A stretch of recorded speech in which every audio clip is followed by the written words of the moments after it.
Sejam todos bem-vindos para esse Rubicast mais do que especial, porque hoje a gente vai falar com duas pessoas maravilhosas sobre diplomacia espacial, contato extraterrestre. A gente vai falar coisas bem diferentes, bem interessantes, e eu tô muito feliz de tê-los aqui. Mas antes disso, eu quero deixar um recado muito importante para cada um de vocês que estão ouvindo, que estão assistindo. Gente, por favor, antes de assistir esse vídeo, de ouvir essas coisas, tem um vestiário aí na mente de vocês. Pega todas as suas ideias, todas as coisas, conceitos e opiniões, deixa lá no vestiário, esvazie o copo e entre aqui agora, ouça tudo que os convidados têm a dizer, o que eu tenho a dizer, e tenha discernimento, sabe? Gente, pelo amor de Deus, porque ele falou isso, porque isso é um absurdo. Gente, não. Todo mundo tem, cada um a sua opinião. Então, tenhamos discernimento, compreensão, esvazie-se, depois você sai daqui, vai lá no vestiário, pega a sua bagagem e faça discernimento e filtre. Aquilo que faz sentido pra você, guarde no seu coração, na sua mente. Aquilo que não faz, descarta, mas não precisa odiar ninguém, reclamar, xingar, por favor, tá bom? Eu peço de coração, tenhamos fraternidade e respeito, porque essa é a base da grande transformação que todo espiritualista fala, tá bom? Então é isso. Dito isso, bora lá para esse maravilhoso episódio desse Rubicast, tá bom? Vamos lá.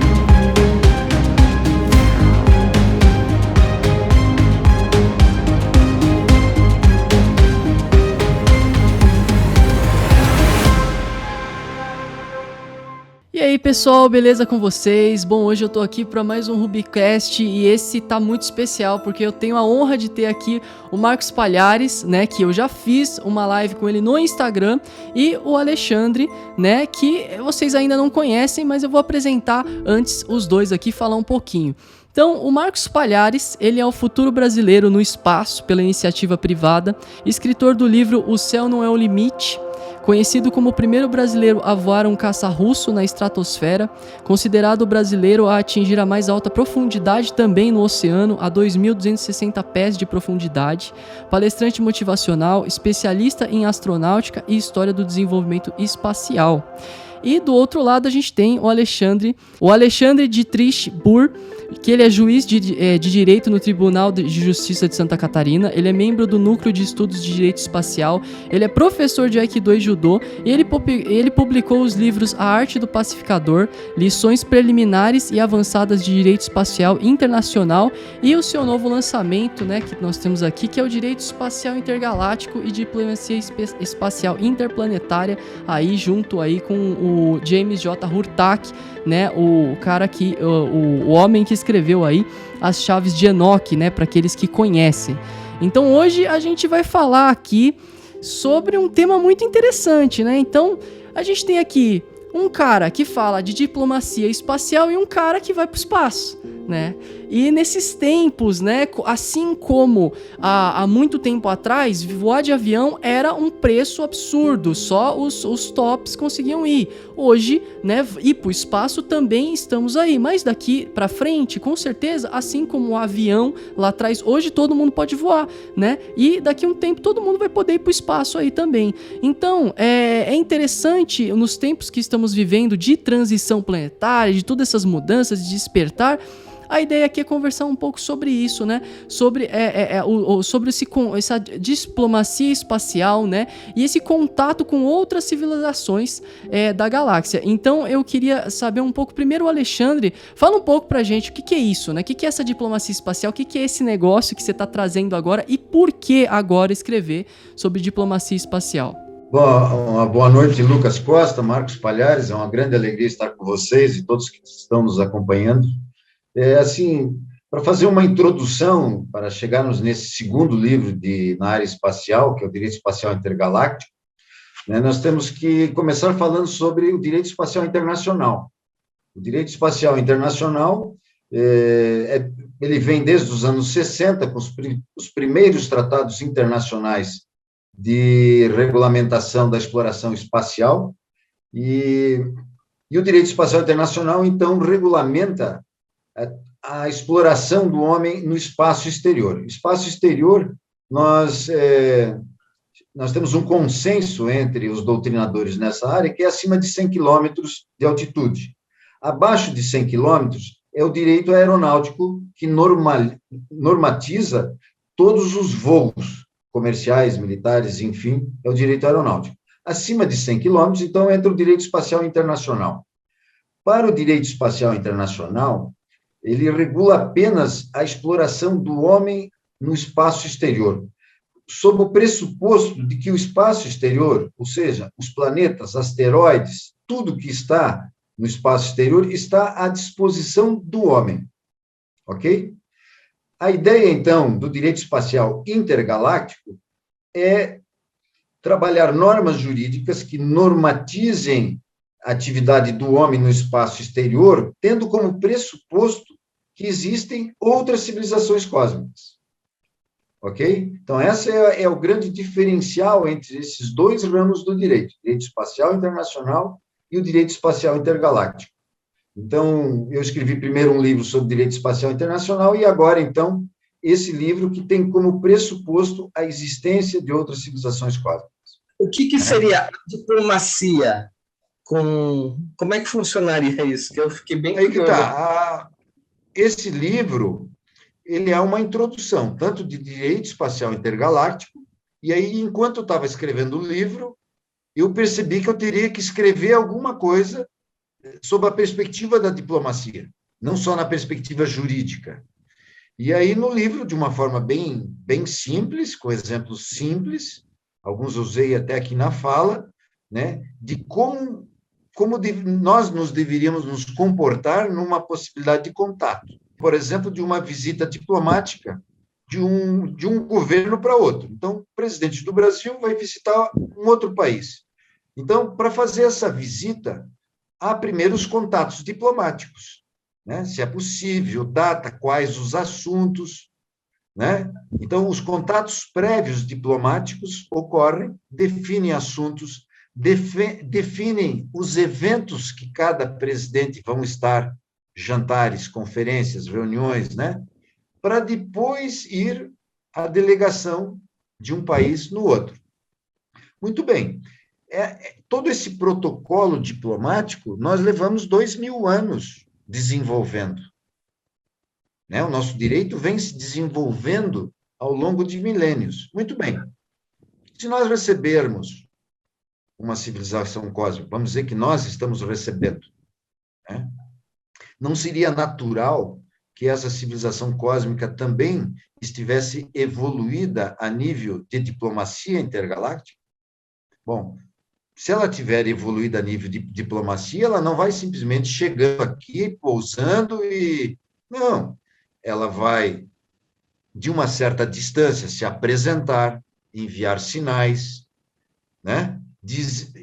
Dizer ou tentar dizer, passar informação de que estão vindo com tal finalidade, vão pedir permissão para um contato, certo? Se for uma civilização cósmica que tenha evolução jurídica e diplomática, a princípio vai ser mais ou menos assim.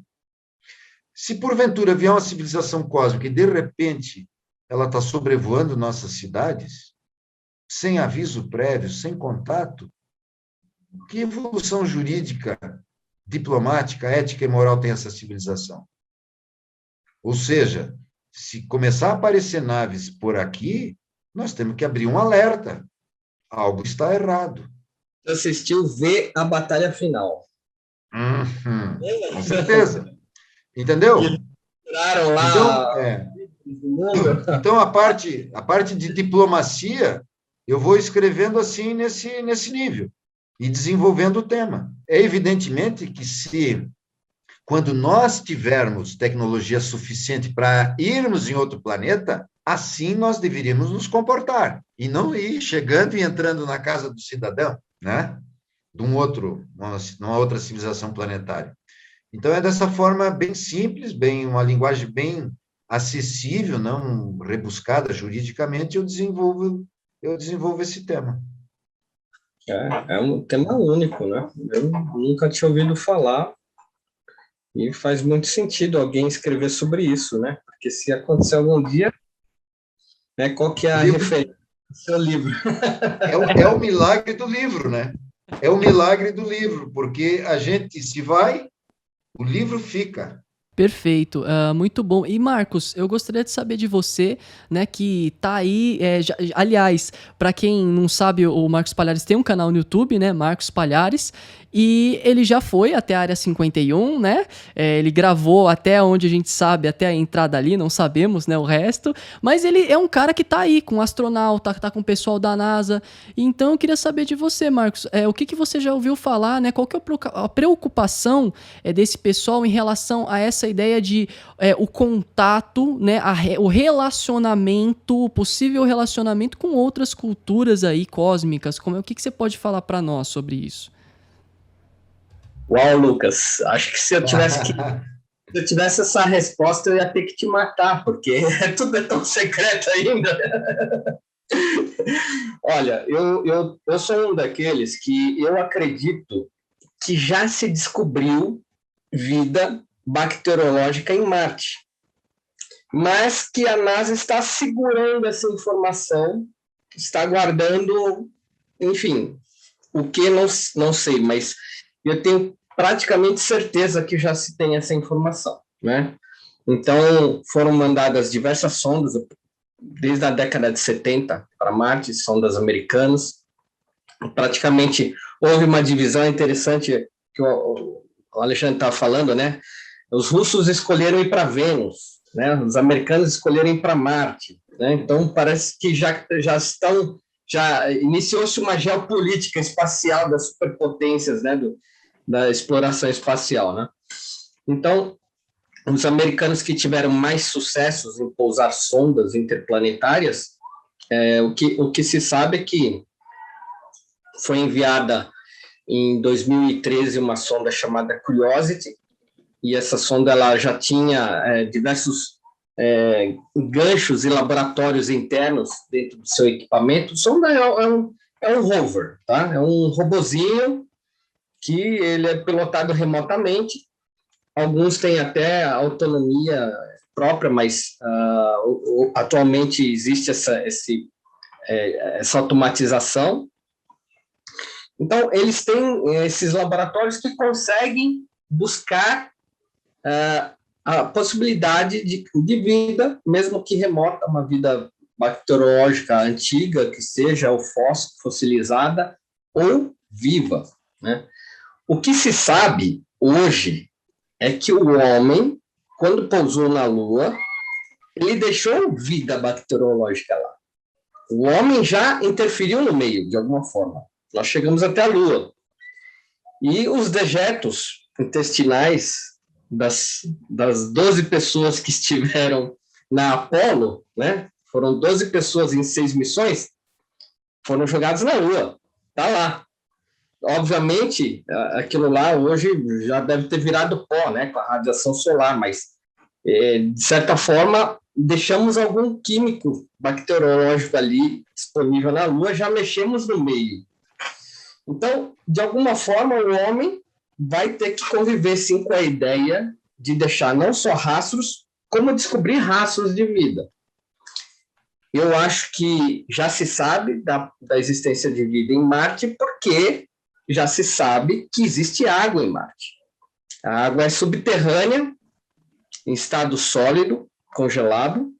Nos polos, ela está presente na área externa, também na forma sólida, congelada. E se a água, e existe uma proximidade da luz solar, do calor solar, ou seja, a zona habitável em relação à estrela, que no nosso caso é o Sol, você tem água e tem calor, a chance de ter vida é muito grande. O que nós já sabemos é que não há vida inteligente, mas vida bacteriológica há uma boa chance de ter, Lucas. Entendi, não, perfeito. E uma coisa interessante é porque o Alexandre, no livro dele, tem uma parte, né, na página 32 aqui, em que ele vai citando aqui algumas pessoas e a afirmação de cada uma delas sobre a questão da vida extraterrestre, né? E eu perguntei justamente para você, Marcos, né, porque você já apertou a mão de muitos astronautas aí, né, para entender um pouco, né, de como que é ali, o que você soube, né? Porque temos aqui do Edgar Mitchell, né, aí o astronauta da Apollo 14, né, e ele, no livro dele também dá aqui do ex-ministro de defesa do Canadá, fala sobre várias outras pessoas aqui, inclusive uma cosmonauta russa, que eu achei interessante, né, que é a Marina. Então todos eles ali tem bastante coisa interessante sobre esses relatos sobre extraterrestres. Então eu queria saber de você, Alexandre, sobre essa questão aqui que você uniu todas essas informações, né, e essa pesquisa hoje sobre esse advento, né, de civilizações cósmicas, e também como isso ainda tá muito fraco, ainda mas na área, assim, dos astronautas, da galera que está indo pro espaço, como é pouco falado e como tem tantas evidências, não só como o Marcos trouxe de modo maravilhoso, né? As evidências de bactéria, de água, né? Que também, maravilha, que já é também um índice grande aí. Mas o que mais, além disso, né, Alexandre, você pode trazer aí pra gente? O livro, ele parte do pressuposto que existem outras civilizações cósmicas inteligentes. Então, ele não entra...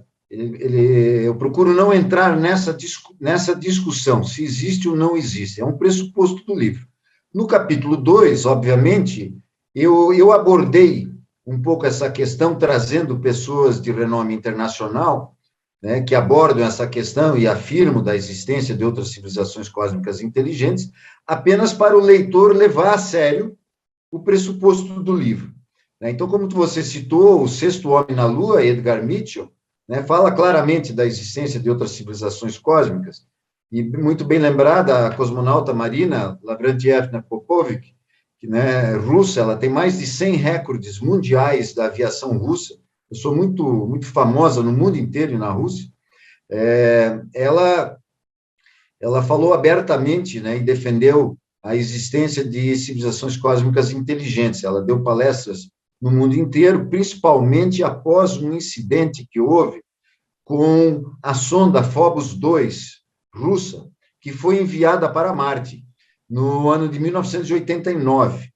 Então, aconteceu algo muito interessante. Essa sonda ela entrou em órbita de Marte e passou alguns dias em órbita, e, num determinado momento, ela explodiu. Só que a sonda ela estava girando na órbita de Marte e as máquinas fotográficas batendo fotos ininterruptamente e enviando para a Terra. Óbvio que tem um delay entre o momento de tirar a foto e chegar aqui na Terra. Ela explodiu, mas as fotos que ela enviou segundos antes da explosão chegaram, né, na União Soviética. Essas fotos registravam uma sombra, quer dizer, uma sombra de mais de 10 quilômetros de comprimento na superfície de Marte. Então, é como se tivesse um objeto entre a sonda e o Sol, de mais de 10 quilômetros de comprimento, e essa sombra, então, projetou no solo de Marte, e a máquina fotográfica da sonda bateu e enviou. A cosmonauta Marina Popovic, ela, então, depois desse incidente, ela deu palestras no mundo inteiro, e divulgando e mostrando essa foto, né, como uma evidência bastante forte da existência de outras civilizações cósmicas.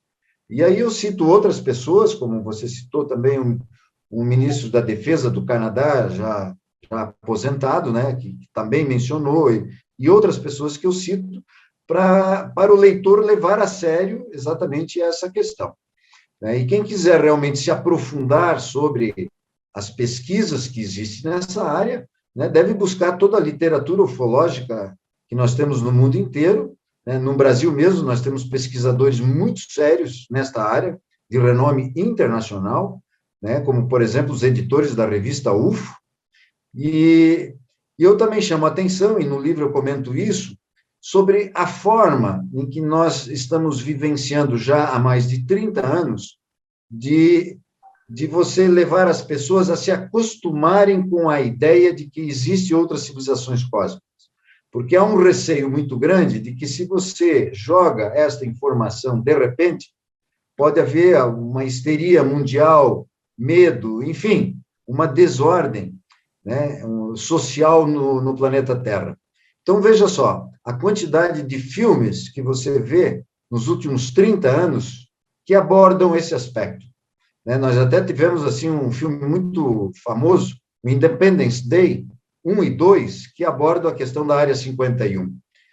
E vários outros filmes hoje, na atualidade, que você vê. Então, é uma forma de você começar a acostumar as pessoas com esse tipo de realidade. Por outro lado, por exemplo, na Netflix, agora foi lançado esse ano, um documentário muito bom, Top Secret UFOs. Vale a pena assistir. Ele faz uma história dos eventos ufológicos, desde aquele evento de Roosevelt, no Novo México, em 1947, em que os militares teriam capturado uma nave que caiu. E então, eles fazem um histórico dos eventos ufológicos e os programas de pesquisa do governo norte-americano e de outros governos, desde 1947 até hoje, utilizando sempre documentos oficiais, ou do governo, da CIA e de outras agências espaciais do mundo inteiro. Então, é um documentário que vale a pena assistir, ele é fundamentado, como eu disse, em documentos oficiais. Também é importante registrar que vários países têm liberado os documentos secretos sobre avistamento de OVNIs. O governo brasileiro é um deles que liberou grande parte da sua documentação. Os Estados Unidos vem liberando, esse ano mesmo nós vimos a liberação de importantes documentos da Marinha norte-americana que seguiram e filmaram objetos voadores não identificados com velocidades muito superiores à nossa aviação. Enfim, hoje nós temos realmente muita documentação. O Brasil, voltando ao Brasil, é um dos países que tem eventos nessa área, é um dos países que mais tem eventos nessa área do mundo inteiro. Nós temos o conhecido caso Varginha, que eu cito no livro, inclusive, que foi muito bem documentado por vários pesquisadores internacionais e nacionais. Nessa cidade de Varginha, Minas Gerais, foi capturado 4 espécimes. Existem, na investigação, várias testemunhas civis e militares, policiais militares chegaram a apreender fisicamente, algumas espécimes extraterrestres. Elas eram bem grotescas, com aparência de diabinhos, cheiravam enxofre, quer dizer, mau odor, e, enfim. Então, esse é um evento dos mais famosos do mundo inteiro, bem documentado, com várias testemunhas, etc. Então, o livro ele não quer se aprofundar nessa discussão, mas ele aborda exatamente para as pessoas levarem a sério a premissa do livro. Por quê? Havendo efetivamente um contato com outras civilizações cósmicas, e aí que é o tema do livro, muitas perguntas, questionamentos e preocupações vêm à tona. Quais são as preocupações básicas que eu trago no livro? Primeiro, se é uma civilização cósmica que está vindo ao nosso planeta, ao nosso encontro, evidentemente que ela tem mais tecnologia do que nós. Mais tecnologia do que nós significa também mais tecnologia bélica, certo? E aí, então, surgem as questões. Quais as intenções dessa civilização cósmica? São intenções de alguma forma, auxiliar a humanidade, nos seus grandes problemas globais planetários, ou são civilizações cósmicas que estão buscando um novo lar para eles mesmos viverem e colonizarem, ou se eles estão vindo para cá porque nós temos algum tipo de minério, ou porque estão atrás, por exemplo, do DNA humano, porque a vida humana, o ser humano é um ser de extrema complexidade, Então, essas indagações devem ser feitas. E por que a minha preocupação? Porque eu já dei algumas palestras em eventos de ufologia, e o que eu observei? Grande parte das pessoas ligadas à pesquisa ufológica acha que tudo que vem do céu é positivo. E isso é um grande risco, porque assim como a dualidade está presente no ser humano, né, se nós olharmos a humanidade hoje de uma forma global, nós vemos grandes maravilhas que o ser humano faz, desde música, literatura, artes e ciência, enfim, como nós vimos grandes atrocidades que o ser humano consegue ainda fazer. Então, a pergunta, o ser humano, a civilização humana, é boa ou má? Nenhuma nem outra, ela está em evolução. E nós poderemos ser visitados por civilizações cósmicas que também estão sob o dilema da dualidade. Ok?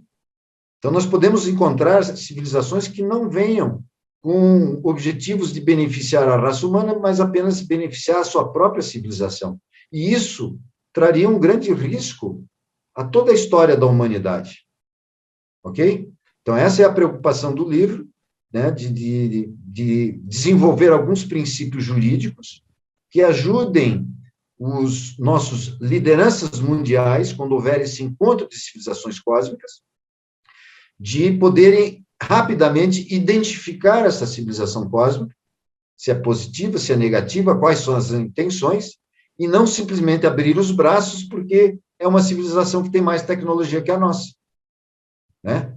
Nem sempre um povo que tem mais tecnologia do que outro povo significa que ele é mais evoluído socialmente, juridicamente, psicologicamente, eticamente, né? A própria história da humanidade mostra isso, né? Quando a civilização europeia veio para as Américas, eles tinham mais tecnologia que os indígenas, ok? Eles vieram para cá, eles exploraram, eles escravizaram os indígenas, mas eticamente, moralmente, qual era o nível de evolução da sociedade europeia daquela época? Muito baixo, porque escravizaram, né, deportaram, trouxeram negros da África, quer dizer, foram lá na África e trouxeram uma civilização que tinha na África para cá como escravos, né? Então, nós podemos encontrar civilizações que também estejam nesse estágio de evolução ética e moral. E isso é muito preocupante, né? Nós poderemos ser os indígenas do futuro para uma outra civilização cósmica, né? E o Palhares, né, que está nessa perspectiva de ir para o espaço, né? Como é que eu vejo essa questão? Podemos perguntar assim, mas por que nós não vimos, ou globalmente não vimos uma civilização cósmica? Eu faço o seguinte paralelo, Marcos. Vamos pensar numa família que mora numa cidade, mas ela vive fechada na sua casa. Ela não sai de casa. Ela consegue todos os seus recursos na sua casa, janelas fechadas, elas nem olham para fora. Então, se elas não olham para fora, elas não veem que tem pessoas na rua, que tem outras casas. Elas acham que o mundo é a casa delas. Ok? É mais ou menos o estágio que a civilização humana se encontra, né? Nós agora estamos saindo da nossa casa planetária e, fazendo um paralelo, estamos indo até o portão do nosso jardim, né? Estamos indo para a Lua, mandando uma sonda para Marte, e aí nós estamos começando a olhar para fora. Se nós conseguirmos atravessar a rua, nós vamos ver que tem outras casas, carros, pessoas. Então, a partir do momento que a nossa tecnologia vai aumentando, inexoravelmente vamos nos encontrar com outras pessoas trafegando nesse universo. Perfeito. Okay? Eu acho que há uma lei cósmica de não interferência na evolução das civilizações cósmicas.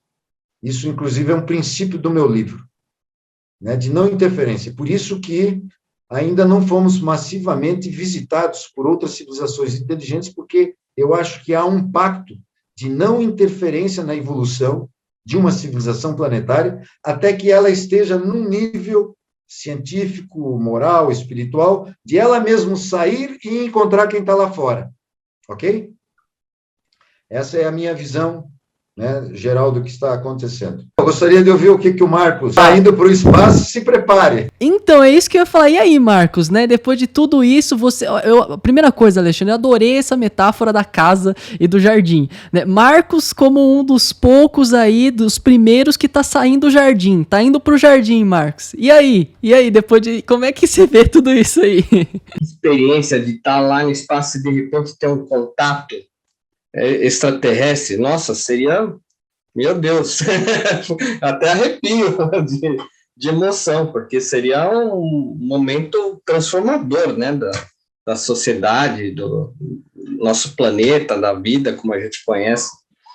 Eu assisti um filme do Star Trek, que eu não sou bom para lembrar o nome de filmes mais, eu já assisti tantos, mas tem um que Star Trek é uma das maiores propagandas e divulgação do que nós temos no espaço. Né? Veja que, eu cito no livro, Marcos, um ex-funcionário da defesa espacial israelense, é um senhorzinho já de bastante idade, ele se aposentou. Meses depois da aposentadoria, ele afirma que há uma federação galáctica em Marte e que alguns países da Terra participam. Tá. Né? Então, você se prepare. Alexandre, o que a gente tem hoje de bem concreto, tá? Existe um programa chamado SET. Uhum. Esse programa você deve conhecer, né? E esse programa, ele fica peneirando os planetas do universo à procura de planetas com vida parecida com a nossa. Porque hoje a gente não consegue definir exatamente o que seria, como seria a vida inteligente. A gente sabe que o nosso planeta tem vida inteligente por aqueles 3 elementos: a água, distância ideal da zona habitável em relação à estrela, e oxigênio. Esses 3 elementos definem compostos que são imprescindíveis para a vida como conhecemos. Mas quais são os compostos? Esses compostos são universais para a vida inteligente? Ninguém sabe. Não temos hoje conhecimento suficiente para definir que é isso que define a existência da vida.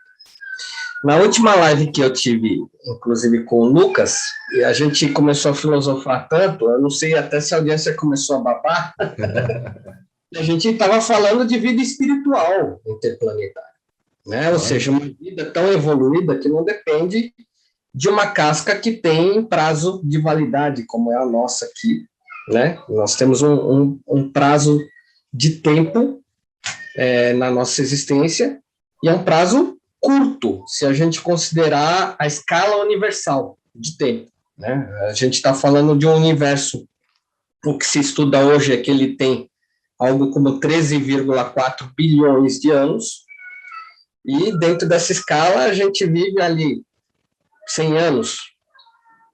O que é 100 anos numa escala do tamanho do universo, que é de 13,4 bilhões?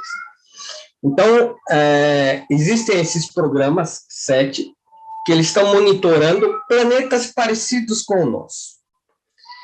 E o 7, e não só mais o 7, mas existem outras iniciativas muito parecidas, já detectou diversos planetas. Né? Para você ter uma ideia, na minha última visita ao ALMA, que é o Atacama Large Millimeter High, que é o maior observatório atualmente do mundo, vai ser superado agora pelo ELT, o ALMA, ele estava ali focando, imagina assim, o ALMA são diversas antenas parabólicas, como as antenas que se usa para capturar a imagem e som para televisão. Só que qual é a capacidade interessante do ALMA? Que são antenas robotizadas, e elas são pilotadas de modo a se transformar e criar como se fosse, de várias antenas pequenas, são 66, uma antena gigantesca. Então, elas conseguem parametrizar de uma determinada forma, como se elas fossem uma antena, não só uma antena de 8 metros de diâmetro, mas uma antena, de repente, de 4 quilômetros de diâmetro, né? Trabalhando todas em conjunto. E isso consegue capturar distâncias muito mais profundas no universo. E o que se sabe é que existem planetas, inclusive o mais próximo da Terra que se tem conhecimento é o Próxima B. Já ouviu falar do Próxima B? Em Centauro, Alfa Centauro, né? Cheguei a falar contigo, né? Próxima B? Eu não lembro, acho que foi. Alpha Centauri, né?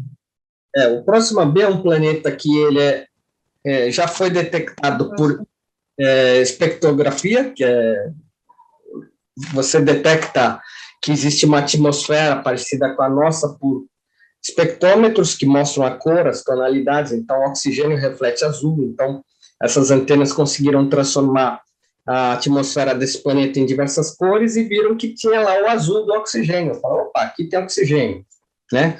Aqui tem água. Então, é assim mais ou menos que funciona. Com essa ciência da espectrometria, eles conseguem definir a atmosfera do planeta e até o solo, se é um planeta rochoso, se é gasoso e tudo mais. Então, o Próxima B, que é o planeta possivelmente que possa ter vida inteligente como nós conhecemos, ele está atualmente a 4 anos-luz de distância. E o que significa isso? Significa que se eles forem avançados, né, uma raça muito avançada, e desenvolver um equipamento, um foguete, que consiga viajar à velocidade da luz, que é uma tecnologia que nós ainda não temos, nem próximo disso, eles vão demorar 4 anos viajando pelo universo para chegar na Terra. 4 anos é muito mais do que qualquer homem conseguiu ficar no espaço.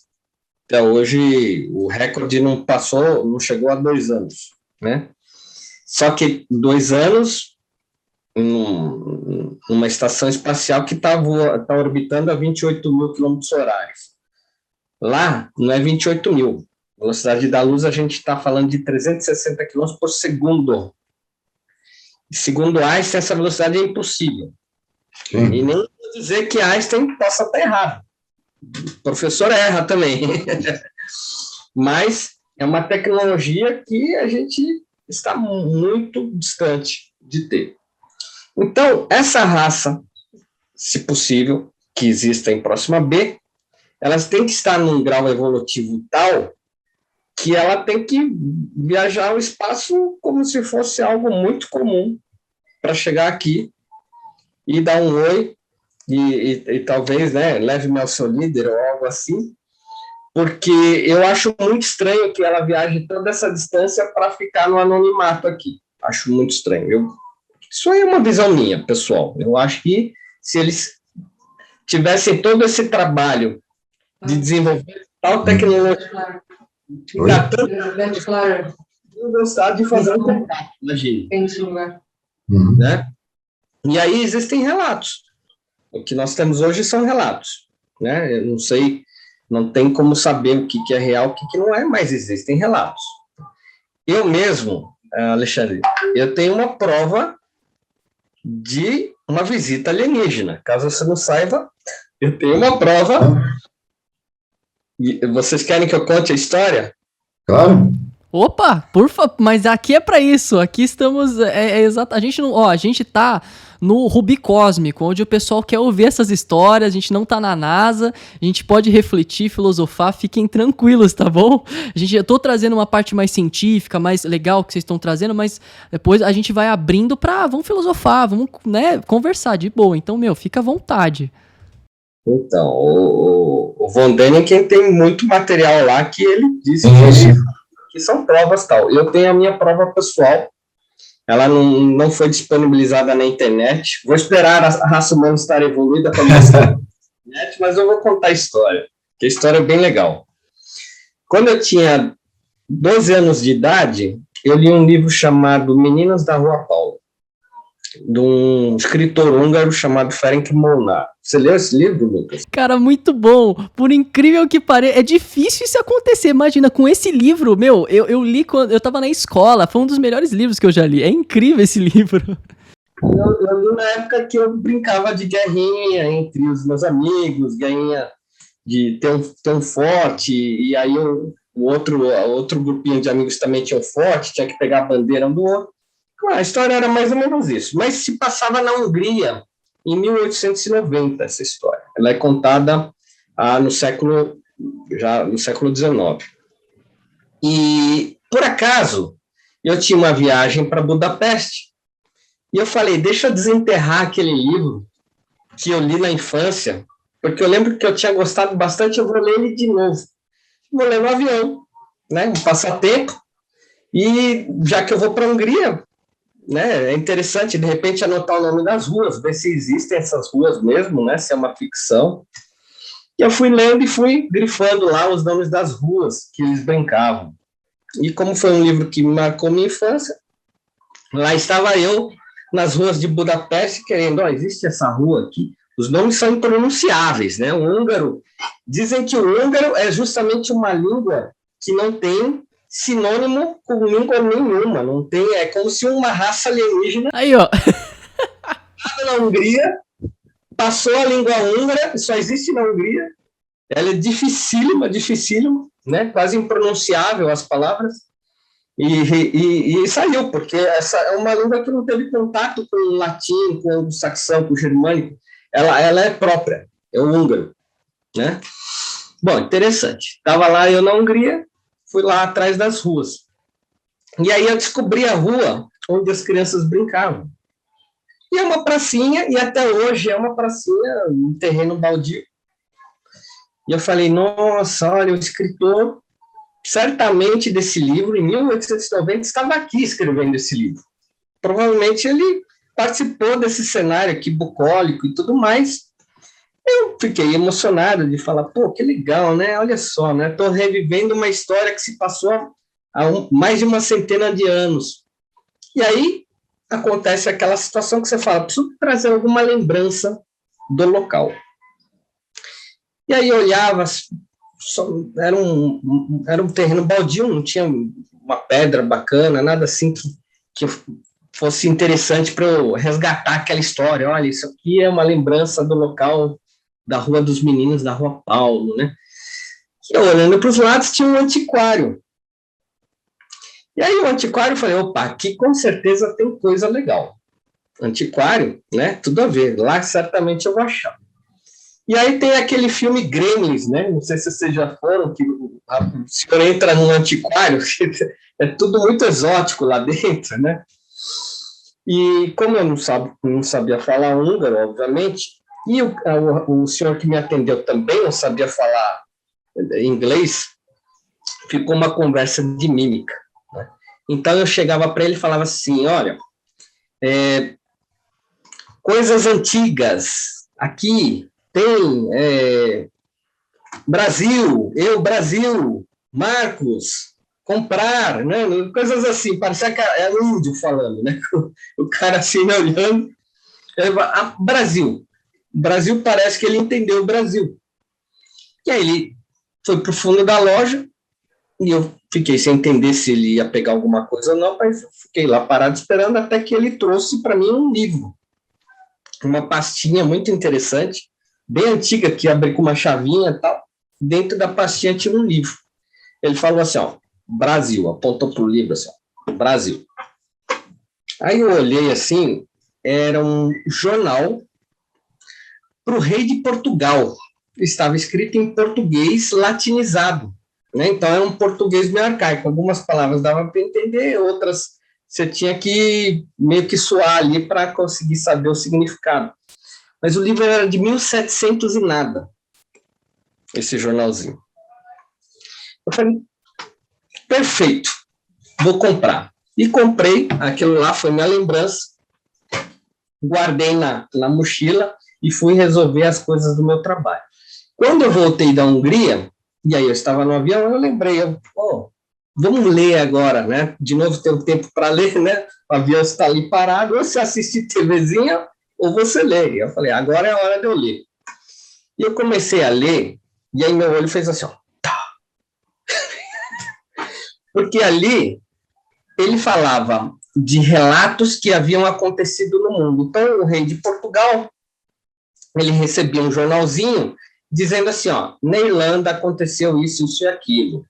na Holanda aconteceu isso e aquilo. Era uma forma dos reis se informarem do que estava acontecendo. Então, aquilo era um jornalzinho encaminhado pelo rei de Portugal, dizendo sobre coisas que haviam acontecido. E num dos relatos que eu li, falava assim, de uma briga de objetos metálicos no céu. Eu falei, opa, como assim? Como assim? Olha só. Objetos metálicos, né? Então, naquela época, eles já tinham algum conhecimento de astronomia. Eles já sabiam a diferença entre um cometa, né, um asteroide, eles tinham esse conhecimento. Já existia isso, né? Olha, a Lua agora está translúcida para cheia. Já existia muita ciência nesse sentido. O homem já estava olhando para o céu. Só que aquele relato era um relato que havia acontecido de dia, de bolas que refletiam a luz do sol. Então, eram bolas metálicas flutuando no céu. E que entraram em guerra. Em guerra. Dizer que eles estavam ali, sei lá, brincando no céu, não sei. Né? E a expressão do escritor foi essa. Eu olhei aquilo e falei, cara, eu acabei de ter nas minhas mãos aqui uma prova de uma visita alienígena aqui na Terra, porque não tem como explicar isso. Que ano que era o jornal? É de 1760, alguma coisa. 1760. É fantástico, né? Fantástico. O dia que você estiver em São Paulo, esse jornal está junto com o meu memorial, lá na minha agência, que o Lucas também está convidado. E aí eu vou poder mostrar esse jornal. Fantástico, fantástico. Fotografar, porque a humanidade não está preparada. Não, maravilhoso. Faça um vídeo ainda em cima desse jornal e junto tudo que tá aqui, ó, já que o Alexandre colocou no livro e o mais da revista UFO. Pronto, já faça a coletânea. Mas uma coisa... Ele não fazia a menor ideia do que estava escrito. Sim, sim. Não, e fantástico a forma com que esse jornal chegou na sua mão, né? Sim, entendeu? Com as coisas... Sem programação nenhuma, sem propósito nenhum, né? Um negócio fantástico, fantástico. Era para chegar nas suas mãos, por algum motivo. Exatamente. Olha, eu tenho uma teoria aqui do Marcos. Vou compartilhar que eu fiquei refletindo sobre isso. Eu até anotei, eu vou falar a teoria aqui, porque quando a gente fez a live, eu e o Marcos, ele falou muito pra mim para eu explicar um pouco dessa questão do acaso, né? Porque muitas coisas acaso, entre aspas, acontecem na vida dele. E assim, tem um filme, que eu não sei se é do conhecimento dos senhores, que é O Contato, de 1997. Vocês conhecem, assistiram? Acho que o... Legal. Exato, esse mesmo. E esse filme, ele mostra, né, uma personagem, né, justamente ela, sendo guiada pelos extraterrestres desde criança, de alguma forma, por sinais que vão levando ela para ser aquela mulher que ela vai e atravessa aquele portal que eles colocaram há muito tempo antes para ela chegar lá e ter aquela experiência, né? E na vida de Marcos, a gente tem um sinal aí, né? Que é a borboleta, que tá em tudo, né? E aí eu fiquei refletindo, nossa, mas será que o aglomerado da borboleta, né? Que é um aglomerado aberto de estrelas na constelação de Escorpião, né? Será que de repente tem alguma coisa a ver com isso? Essa é a minha teoria. Às vezes o Marcos tá sendo guiado, tudo isso, porque ele vai chegar lá, o primeiro brasileiro lá, um dos primeiros aí pro espaço, tá lá tranquilo e de repente, surpresa. Quem é o mais preparado lá, de repente, vai ser o Marcos, que já teve essa conversa, já teve tanta coisa, já vai saber, né? Uma nave alienígena, nossa, isso aí é um sonho de consumo. Já pensou em entrar numa nave alienígena e falar assim, vamos explorar esse universo agora. Pega a velocidade de dobra aí, vamos embora. Vamos embora. Eu acho que uma coisa que o Marcos falou que me chama a atenção, e eu abordo no livro, né? As várias formas, as várias possibilidades de formas de vida. Então, nós temos a forma de vida tendo em vista, né, o bioma, a atmosfera, enfim, a todas as condições do nosso planeta. Isso define a nossa forma humana, a altura, inclusive, a gravidade, né, ela vai definir a altura dos seres que vivem aqui. Em outros planetas, Então, a possibilidade de encontrarmos vida semelhante é possível em planetas semelhantes, mas a possibilidade de encontrarmos vidas de outras formas, né, é muito possível também. Eu trago no livro também essa perspectiva de formas de vida totalmente diferentes da nossa, vidas mais espirituais, com formas menos corpóreas, né, menos matéria e mais energia. Então seriam civilizações de uma evolução muito maior do que a nossa. Se a gente observar, por exemplo, a literatura, principalmente espiritual do planeta Terra, não só a literatura judaico-cristã, mas a literatura do Oriente, todas essas literaturas, elas relatam eventos com seres que não são do planeta, né? Todos os seres angélicos da nossa literatura judaico-cristã não são do nosso planeta. E a gente observa que a descrição desses seres, né, se você observar, não eram seres que tinham um corpo físico como o nosso, era mais luz, mais energia do que ser físico. Então, essa possibilidade de encontrarmos civilizações nesse tipo de níveis, tanto científico como espiritual, também é bastante grande, né? No Dr. Hurtak, que escreve o 3º capítulo do livro, ele costuma chamar esse tipo de vida de seres ultraterrestres, que são seres mais de luz, mais de energia, né, do que seres físicos. E extraterrestres seriam seres físicos, com aparências diversas, obviamente, mas seres físicos, né? Então, a gente deve estar aberto também para isso, porque há inúmeros relatos, né, de eventos com seres também dessa magnitude, né? Seres mais angélicos, mais espirituais. Enfim. Tem um filme, Alexandre, que se chama A Chegada. Sim. Você assistiu A Chegada? Que são seres cefalópodes, né? Eles lembram a lula, é outra biogenética totalmente diferente da nossa. Exatamente. Um gás, alguma coisa assim. Sim. E eles se comunicam. Os próprios seres do Independence Day eram seres assim, né? É verdade. É verdade. É que faz tempo, mas eles eram também, né? Eles tinham tentáculos, né? Também eram assim, com tentáculos, totalmente de outra forma, né?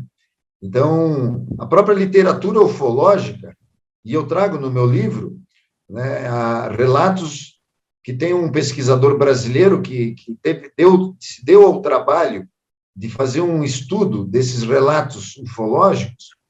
Ele estudou milhares de relatos e fez uma classificação dos seres, né? E aí eu faço um resumo no livro.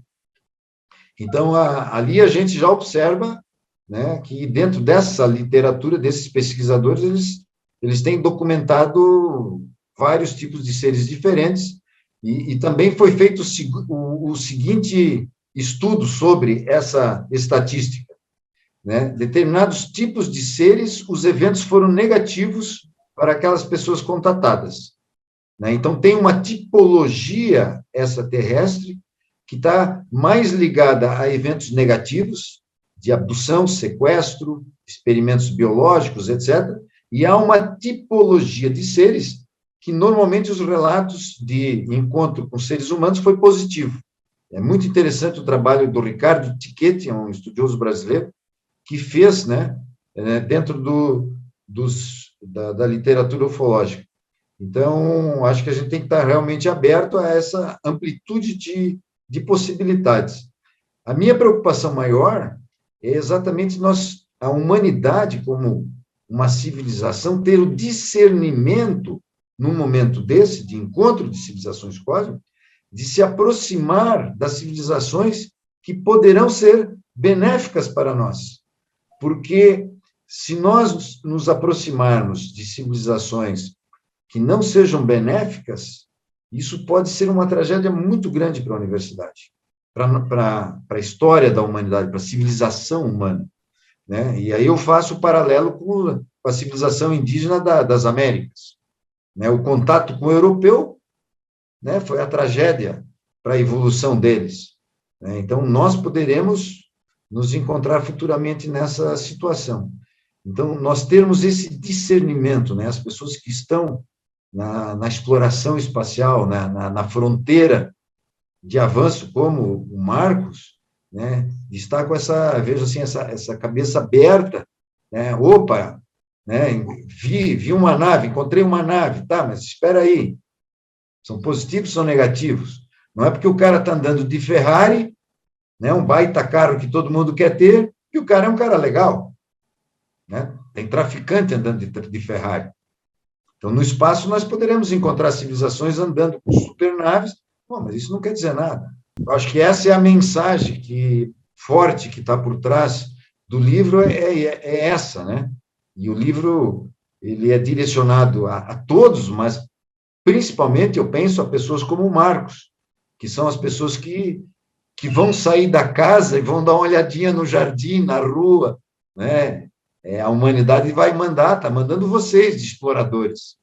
Então, inevitavelmente, são vocês que vão ser os primeiros, né? Uma grande chance, né? De ser os primeiros a verem outras realidades. Não, eu só ia comentar que é bem interessante, né, essa abordagem, porque, como o Dr. Hurtak coloca, né, de seres extra e seres ultra, né? Então, os seres extraterrestres, aqueles que podem sim estar relacionados a uma vivência, a uma civilização que contemple aí o que a ciência, né, diz que é possibilidade de vida, e também aquele que não contemple a nossa referência, mas tem uma outra referência própria, uma química própria, respire outros tipos de gases até que desconhecemos, e o interessantíssimo, os seres ultraterrestres, que são esses seres aí interdimensionais, eles são mais sutis, né? Então até o próprio Dr. Brian O'Leary, ex-astronauta da NASA, aí também estou tirando aqui do livro do Alexandre, página 35, que ele fala aqui, né, um vídeo no YouTube, ele diz assim: há evidências abundantes de que estamos sendo contatados, que as civilizações nos visitam há muito tempo, que esses visitantes usam a tecnologia da consciência,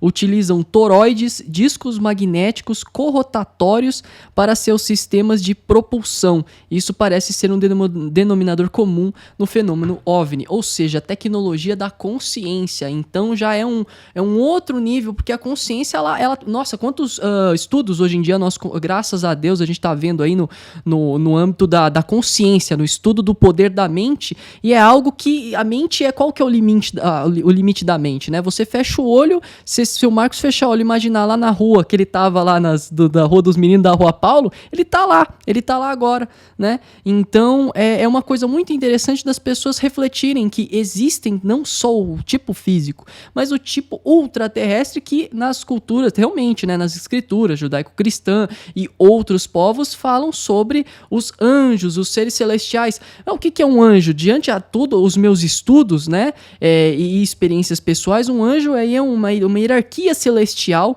né, da fonte criadora, né, para quem acredita em Deus, né. Então é uma hierarquia que tem uma função específica. Mas se é um ser celestial, o que é ser celestial? Ele é além dessa dimensão, ele é extraterra, porque vem de outro. Então ele é um extraterrestre. Mas se ele é celestial, então ele é ultraterrestre. Então aí é muito interessante tudo isso. Eu acho que é legal só dar essa importância nessa informação, porque é uma informação nova, né? É difícil você ver o pessoal falando dessas duas tipologias. Mas é isso, eu vou passar agora por Marcos. Você quer falar, Alexandre, que o Marcos ia falar?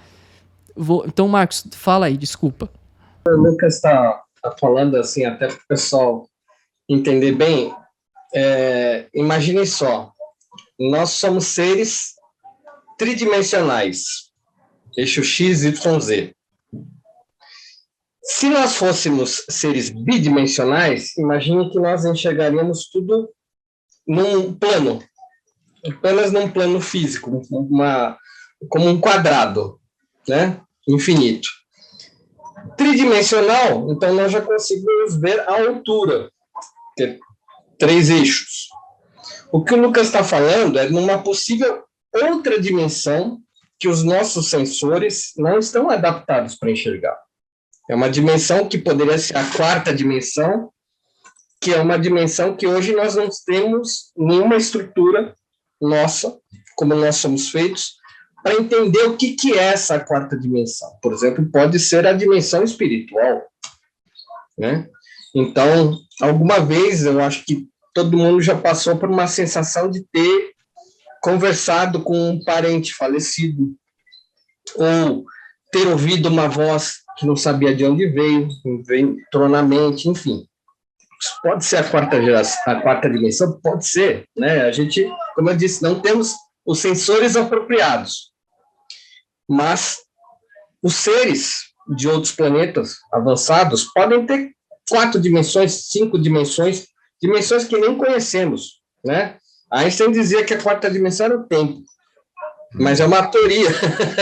Então, assim, não é algo que a gente ainda não conseguiu provar, não conseguimos provar ainda isso, né? Então, olha como essa discussão pode ir longe, né? De repente, eu estava falando com o Lucas na nossa última live, se a gente pudesse sair da nossa casca na forma de uma alma, de um espírito, qualquer a forma que a sua religião define, nós teríamos condição de atravessar o vácuo do universo sem problema algum, porque não dependeríamos de oxigênio e poderíamos visitar planetas de uma forma muito rápida. Tem um livro que é engraçado, né? Todo mundo já deve ter lido O Pequeno Príncipe. O Pequeno Príncipe é um livro que foi escrito aí num pós-guerra, né? Segunda Guerra. Qual é a história? Ele está num planeta muito pequenininho, que ele cuida de uma rosa, né? E o planeta é só ele e a rosa dentro de uma redoma que ele fica protegendo. E um dia, né, aí, dando um baita de um spoiler, né, ele resolve que ele precisa sair do planeta. Só que ele não tem uma espaçonave. Então aparece uma cobra e ele se deixa picar pela cobra e dessa forma ele consegue viajar para fora do planeta. Eu nem sei como esse livro é infantil, até hoje eu não... a ideia, acho que quando eu li, eu não entendi nada, né? Hoje eu acho esse livro muito difícil para uma criança. Mas qual era o objetivo? Ele viajou pelos planetas com a alma dele. Então é isso que a gente que eu estou abrindo aqui, um espaço aqui na nossa discussão, que eu tive um momento bem sublime com o Lucas até, para a gente dar uma introdução nisso daí na nossa última live, porque a gente esquece de imaginar que a vida pode transcender o corpo humano. E nessa nova forma de vida, de repente nós podemos conversar com várias vidas de vários planetas de uma forma muito mais fácil, muito mais rápida. O que se sabe é o seguinte: hoje os nossos telescópios já descobriram, nessa peneirada que eu falei, algo como 3,4 trilhões de estrelas. Se cada estrela, como hoje nós temos o nosso Sol, orbitam 8 planetas, imagine então quantos planetas existem no sistema, aí no universo, espalhados no universo. Se você jogar uma chance probabilística muito menor que zero, algo como 0,000, casa 10 potência e tudo mais, 1, você já vai saber que existem milhões de planetas habitáveis no universo. Casa dos milhões.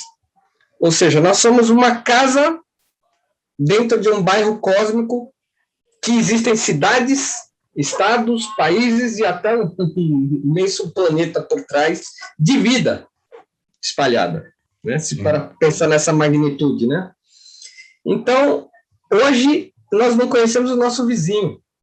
Nós estamos na casa, como o Alexandre falou, nós estamos numa casa e a gente não conhece o vizinho. O vizinho está aqui do lado, mas a gente não conhece, porque a gente não tem essa tecnologia. Algum dia, quiçá, teremos, né? Se nós conseguimos preservar nossos legados aí, e o planeta, né?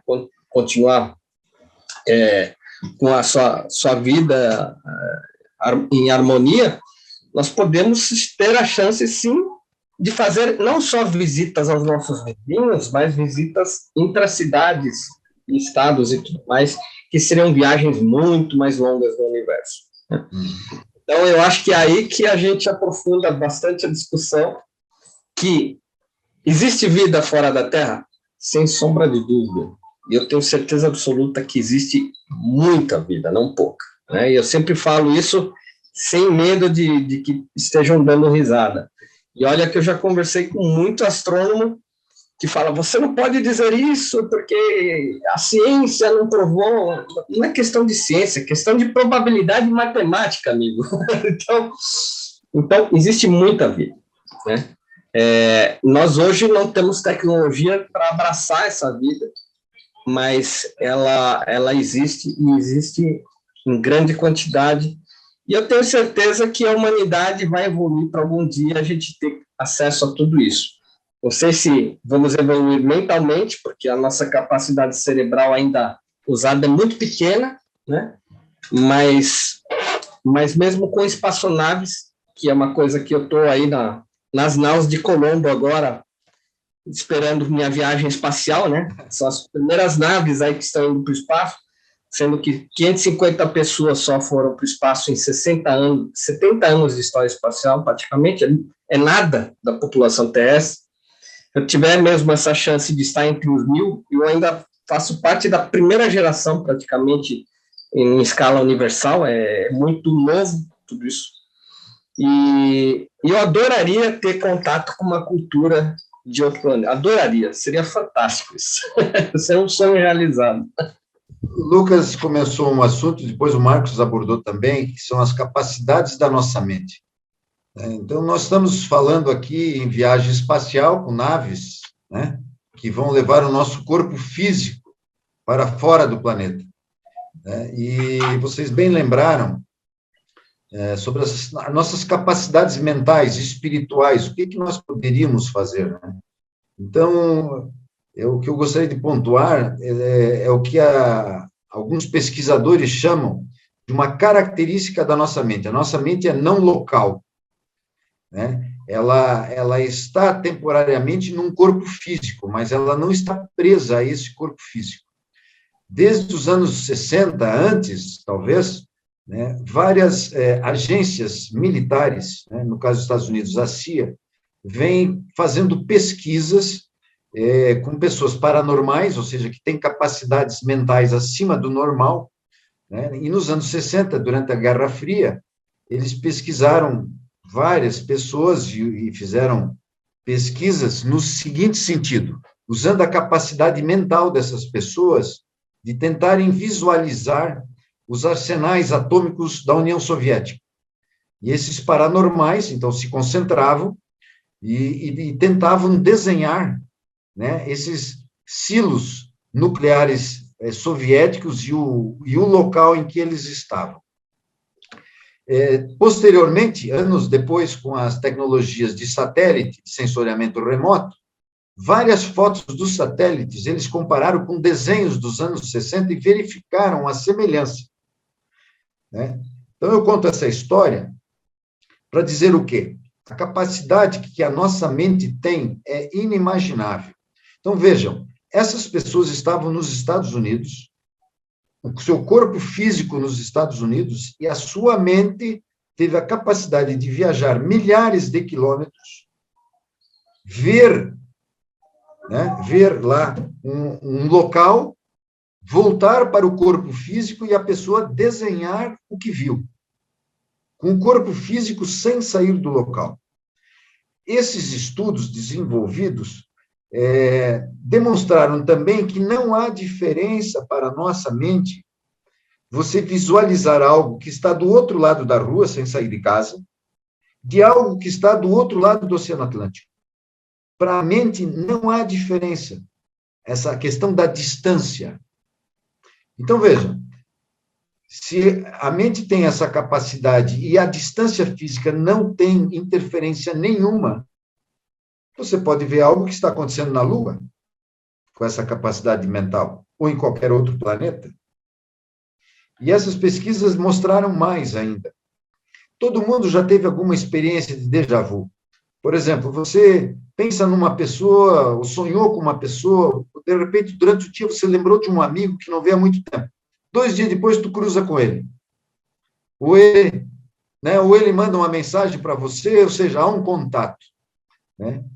Ou quantas vezes você está conversando com uma pessoa e você inicia um assunto e essa pessoa diz, eu estava pensando nisso.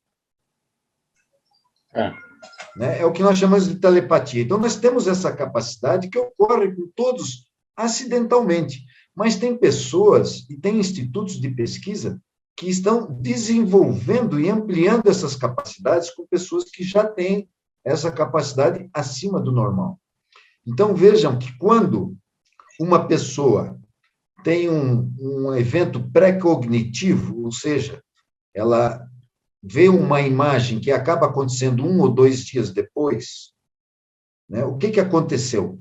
A sua mente, ela viajou no espaço e tempo, quer dizer, além da terceira dimensão, ela foi para um evento no futuro, numa velocidade acima da velocidade da luz, e volta para o passado, que é onde está o corpo físico, e a pessoa tem a imagem do que a mente viu lá na frente, de um evento que, neste mundo físico, não havia acontecido.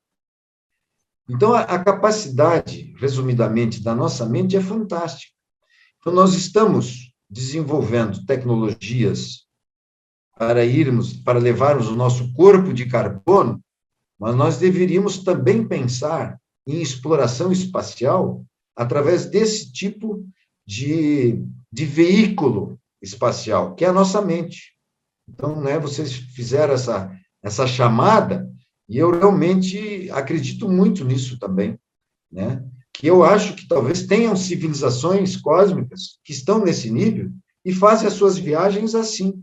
Eu acho até que, Alexandre, por outro lado, antes da gente chegar nesse estágio, existia um estágio intermediário. Basicamente, o ser humano tentando explorar outras capacidades físicas do seu corpo. E isso é uma coisa que nós estamos ainda engatinhando, estamos desenvolvendo os primeiros bebês de proveito. Vou te dar um exemplo aqui que eu já falei em algumas lives, né? Na estação espacial agora, a estação espacial é um laboratório de pesquisa científica. Eles levaram um ser chamado tardígrado. Você já ouviu falar no tardígrado? Não. Não. O tardígrado, todo mundo deveria saber o que é, porque ele é o ser mais forte da Terra, do nosso planeta, é o tardígrado. E por incrível que pareça, ele tem 1 milímetro de tamanho. Qualquer árvore que tem um pouquinho de musgo, se você botar um microscópio lá, você vai ver milhares de tardígrados ali, tá? Eles estão flutuando numa gota lá de orvalho. A NASA pegou o tardígrado e colocou numa panela com água em ebulição. Depois tirou o tardígrado dessa temperatura acima de 100 graus Celsius e viu que ele estava vivo. Falou, nossa, que interessante. Pegou o tardígrado, colocou na água, dessa vez na temperatura de congelamento, 0. Aliás, é muito abaixo de 0. Descongelou, tirou o tardígrado de lá e ele ainda estava vivo. Levaram ele para o espaço, lá na estação espacial. Puseram ele fora da estação espacial. Deixaram o tardígrado sem oxigênio e tomando radiação solar direto, sendo bombardeado pelos raios ultravioletas que nós aqui. E é uma grande limitação do ser humano nas viagens espaciais, é justamente essa radiação cósmica que provocaria câncer e degeneração dos nossos órgãos. Isso não permite viagens longas. Só que, por incrível que pareça, o tardígrado sobreviveu. Não brinca. Ele regenerou toda a sua estrutura, mesmo sendo bombardeado com os raios cósmicos. E adaptação automática, né? Fantástico. O que a NASA está fazendo agora é tentando extrair do DNA do tardígrado uma proteína específica que ela não só poderá ser a chave da cura do câncer, como ela poderá ser a chave das viagens interplanetárias do ser humano, que vai ter agora o seu corpo físico mais resistente. Você transformando aquela pequena vitamina numa pílula, que o astronauta toma, de repente ele faz uma viagem mais longa sem sentir os contratempos das intempéries do espaço cósmico. Fantástico. Forma de tornar o corpo mais resistente. Então, por isso que eu falei, estamos no início de tentar mexer com o nosso corpo humano agora, estamos fazendo isso agora. E no futuro, digamos que essa escala aumente, né, de intervenções no nosso organismo, por que não pudermos ter olhos como de águias ou guelras como de tubarões para poder submergir em profundidades maiores que nos preservariam de holocaustos de asteroides e tudo mais, como sobreviveram já esses seres, né? Você sabe que a tartaruga, o tubarão são seres pré-históricos, são resistentes de momentos cataclísticos que o nosso planeta sobreviveu. Então, por que não o ser humano começar a trabalhar geneticamente seu corpo para chegar cada vez mais longe? E a partir daí, isso ser um estágio para nós aprimorarmos a nossa mente também. Porque sabemos que os golfinhos se comunicam, dizem, telepaticamente. Né? Então, por ondas, né, cerebrais. Sim. Então, eu acho que muita coisa pode acontecer, né? O ser humano realmente é um bebê engatinhando ainda. Exato. As realidades são incríveis sobre a nossa existência e nós estamos só aprendendo. Só fazer um comentário aqui que eu acho importante do que ele falou aqui, né? Do que o Marcos falou. A questão da trabalhar geneticamente o nosso corpo, né? De futuramente ter guerras e tudo mais, né? Tem muita pesquisa também antiga, por exemplo, até já documentada, de yogis, né, praticantes aí de uma tal de yoga do fogo, em que os monges eles ficam em temperatura de abaixo de 0 graus, assim, de tanguinha, e eles medem a temperatura do corpo físico e eles estão assim, tranquilos, o corpo ele se adapta, porque eles treinam a mente. Então eles treinam há milênios, esse povo mais do Oriente treina há milênios a mente, né? O pessoal, eles trabalham a ciência que o Ocidente desenvolve e se dedica para a matéria, para o externo, vamos colocar assim, o Oriente, né, desenvolve para a mente, para o interno. Então tem diversas possibilidades em que o ser humano consegue com a mente chegar, né, a alterar o próprio corpo físico, do que essa situação mais externa, que também é uma possibilidade, né? Então, eu tá bom? Sou da opinião, né, de trabalhar a mente, porque eu penso assim, que a matéria, ela provém do mental, ela provém aí dessa parte. Então, se isso acontece, se eu consigo dominar a minha mente, entender a respiração, né, que tem aí milhões de estudos no Oriente, eu posso ser quase esse bichinho aí que o Marcos falou, que agora eu esqueci o nome, que eu posso me transformar nele, assim, né? Então, isso lembrando assim, que é a minha opinião, e quero deixar claro aqui pra todo mundo que tá ouvindo, gente, pelo amor de Deus, eu não concordo com ele, que isso é um absurdo. Gente, é o seguinte, ali do lado ali tem um vestiário em que você coloca a sua bagagem, você deixa lá pra ouvir tudo isso aqui, aí depois que você ouviu, você esvaziou, você pensa, você pega a sua bagagem de volta e coloca e reflita. As pessoas são um complexo, as opiniões são importantes, a fraternidade é isso, é cada um falar a sua opinião, ninguém é 100% mal, ninguém é 100% bom, nós somos, como foi dito, que a dualidade, então não se preocupem, tá bom? Respira fundo, tá tudo bem, a gente tá conversando, tá bom, gente? Não tô falando porque o Lucas falou, porque o Marcos não, relaxa, tá tudo bem, você não vai morrer, cada um com a sua opinião. É isso que é importante deixar claro isso, porque a gente tá num momento que a dualidade impera a um nível, assim, violento, infelizmente, né? Que eu sempre tento trazer essa gente, vamos ser amigo, tá tudo bem, é só uma conversa. Eu acho que o teu comentário sobre o yogi, né, e dentro do que o Marcos comentou desse ser vivo, eu achei fantástico. Eu li relatos de yogis da Índia que eles, em estado meditativo, eles se deixam ser picados por cobras, serpentes venenosas, e o veneno não dá efeito nenhum. Negócio impressionante. Então, para agregar, né, o teu exemplo, e agregar ao fantástico exemplo do Marcos sobre esse tardígrado, né, de realmente fazer pesquisas também nesse nível, né, de seres humanos que têm essa capacidade, né, apenas com o controle mental do seu corpo, né, algo fantástico. Fantástico. A pergunta, então, repetindo a pergunta para o Marcos, era sobre uma curiosidade que eu sempre tive, né, e eu não tenho informação científica suficiente para isso, saber qual a grande dificuldade científica ainda de se criar ambiente com gravidade dentro das nossas naves e da estação espacial. A dificuldade atualmente é mera logística, né? As nossas espaçonaves hoje não têm espaço suficiente para construir mega estruturas, né? O que nós temos hoje é uma estação espacial que já chegou ao tamanho, em termos de extensão, ao de um campo de futebol, mas ela está há 30 anos sendo construída para chegar a esse ponto. E para você desenvolver gravidade, a teoria é a seguinte: nosso planeta gira.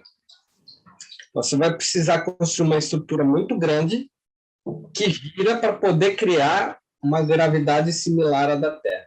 E para construir essa estrutura, além de muito caro e muito tempo iria se levar para fazer isso, atualmente essa iniciativa nem começou a ser feita. Então, o que nos limita é, primeiro, começar. Segundo, dinheiro, que é extremamente caro fazer isso. Terceiro, espaçonaves que comportem mais espaço para levar essas estruturas que são muito grandes. Hoje o que a gente tem são praticamente módulos que são do tamanho de um quarto. É isso que nós temos, né? E esses módulos, eles são construídos e eles estão lá em permanência há muito tempo, mas eles são construídos gradativamente.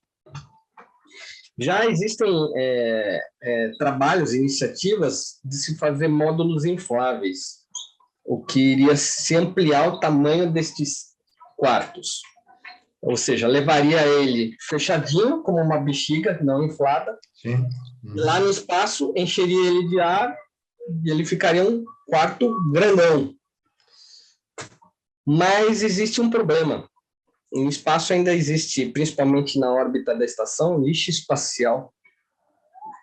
E qualquer detrito mínimo ali que perfure essa estrutura inflável vai tudo por água abaixo. Então, enfim, são ideias que estão nascendo ainda. Mas o que nos limita hoje é Entendi. Das espaçonaves, principalmente. É onde eu acho que o ingresso da atividade privada no espaço, que também vai gerar recursos financeiros para essas empresas, né? E é um grande problema dos governos hoje, é recurso financeiro. Grande parte das grandes potências estão com endividamento da dívida pública enorme, né? Então, a vinda da atividade privada, né, e a atividade privada gerando recursos financeiros, como o turismo espacial, por exemplo, mas daqui uma década ou menos, né, vai ter outras atividades que vão gerar recursos financeiros, como a mineração espacial, né? Então, isso vai trazer recursos financeiros para esses novos projetos. É onde eu vislumbro, né, que esse vai ser o caminho. Mas, Alexandre, a gente tem um longo caminho. Sim. E é um foguete. Olha a área de carga.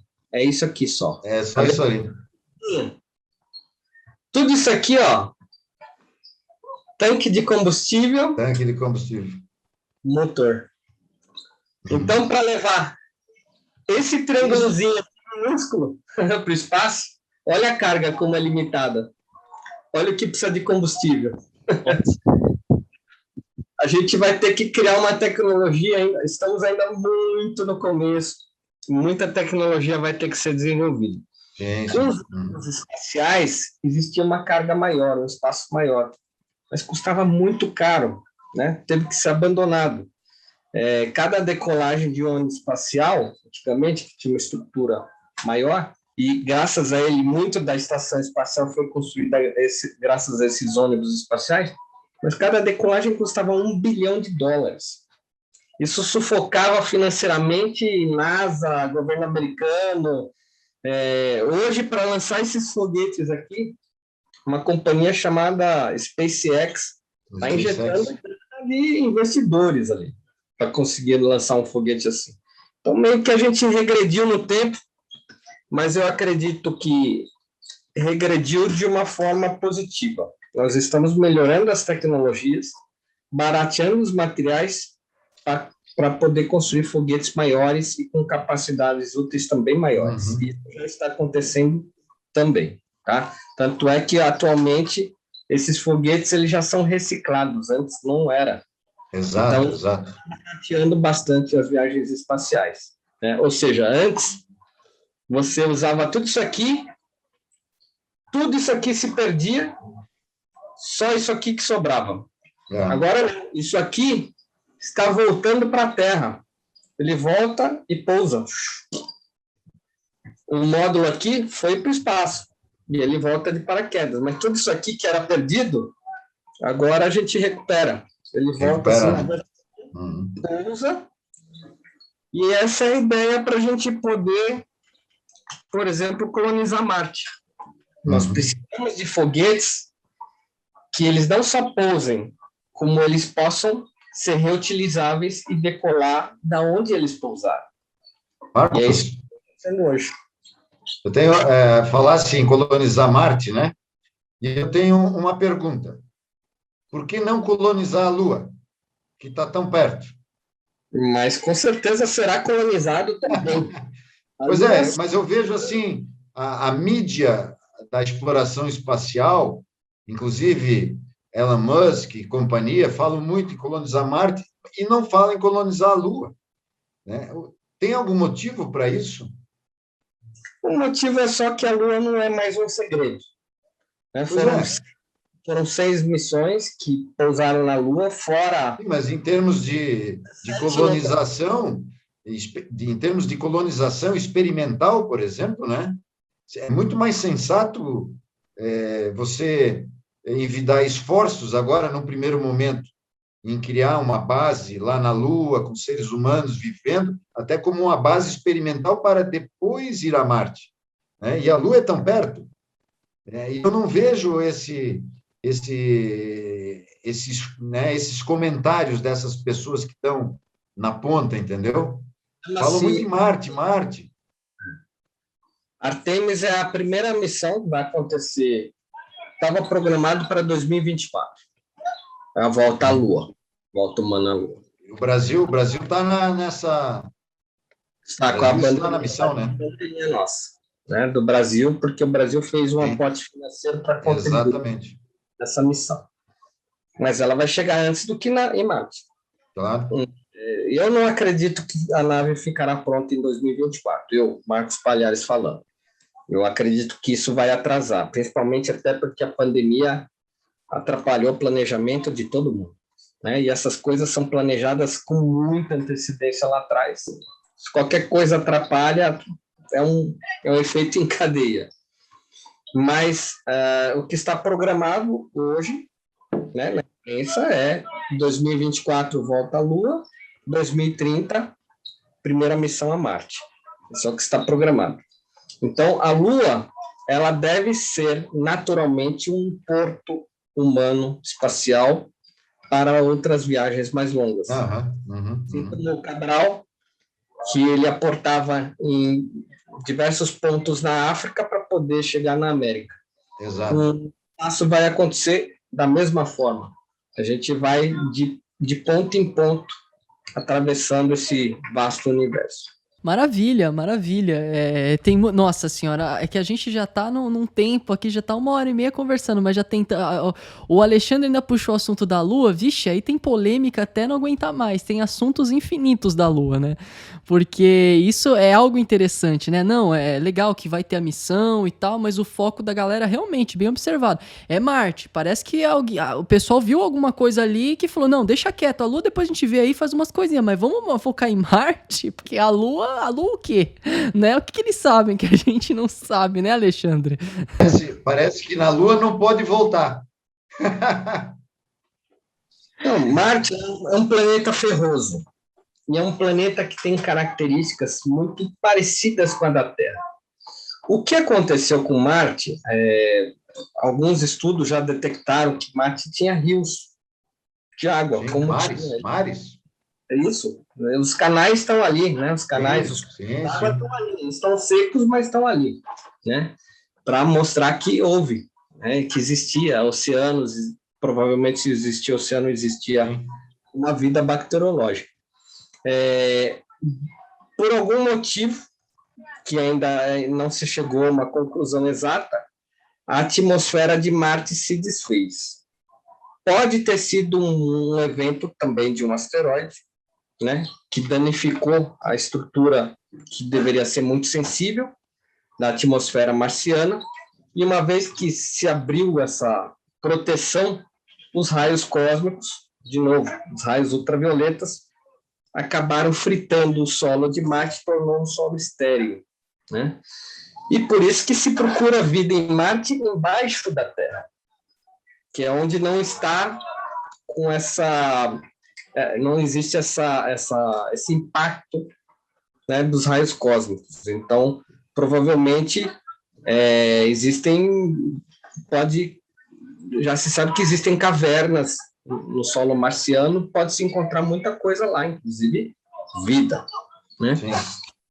E Marte, é muito fácil você criar uma colônia, porque como lá a atmosfera predomina o dióxido de carbono, e dióxido de carbono é uma molécula que tem oxigênio na sua composição. Nós hoje, na nossa viagem de avião, né, que o Lucas começou falando comigo, que é muito comum viajar de avião, nós já temos equipamentos dentro do avião que pegam o dióxido de carbono nosso, já quebra a molécula e transforma, devolve para o ambiente o oxigênio. Então, vai ser muito fácil adaptar esse tipo de equipamento que nós já usamos isso dentro de aviões nas colônias em Marte. Ele vai pegar aquilo lá, transforma em oxigênio, está lá. Na Lua não tem. Então, produzir oxigênio na Lua é muito mais complicado.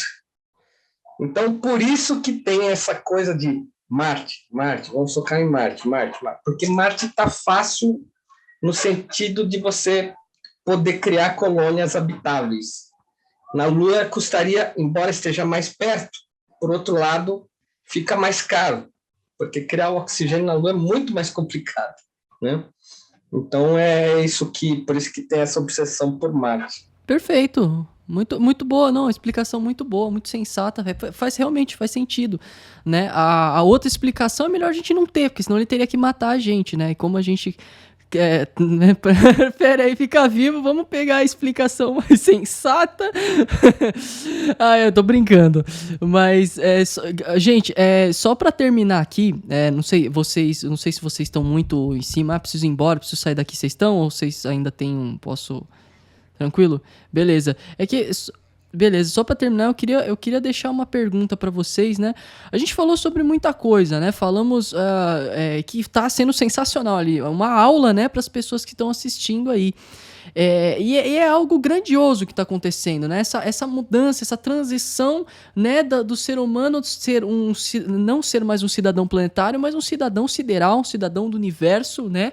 Indo aí, se deslocando às estrelas. Mas assim... No final, eu sempre tenho uma palavra de sabedoria do Oriente que eu acho sensacional, que diz assim, que numa gota de água se encerra a sabedoria do oceano. Então, assim, nós estamos falando de algo bem complexo, mas no fim, as coisas são sempre simples, né? Então, eu queria perguntar para vocês, vocês dois, o que vocês acham, no coração de vocês, da importância da união, da fraternidade, da humildade, nesse momento que estamos vivendo, em relação a tudo isso que a gente viveu? Eu vejo assim que nós estamos vivendo mais ou menos o que a Europa, né, o povo da Europa, estava vivendo no século XV, né, quando os navegadores estavam saindo e fazendo as descobertas, e vinham as notícias do novo continente, do novo mundo. Então, nós estamos vivendo esse momento especial, né, de nós estarmos enviando nossos exploradores, né, para o espaço. Estamos vivendo exatamente isso, só que agora de uma forma de saindo do planeta Terra. E, evidentemente, se nós olharmos para a nossa situação geopolítica mundial, né, eu observo que nós teríamos que estar um pouco mais evoluídos em termos, usando a tua expressão, Lucas, de fraternidade mundial. Nós estamos ainda fazendo muitas pequenas guerras de vizinhos, nós estamos brigando com os vizinhos.